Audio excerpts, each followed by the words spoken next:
ગણિત વિચારામાં રીંગો પણ આવી છે. તમે એને સતોડિયું કહેતા હતા. શું કહેતા હતા?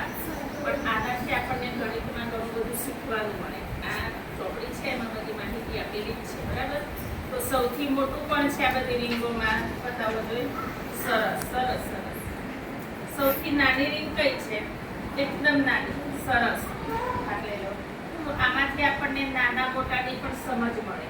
આનાથી ચડતો ક્રમ અને ઉતરતા ક્રમની પણ સમજ મળે. બરાબર ને? પછી આમાંથી આપણે ટાવર પણ બનાવી શકીએ. આમાં ગોઠવીએ એટલે શું બની જાય? ટાવર. શું બને? ટાવર.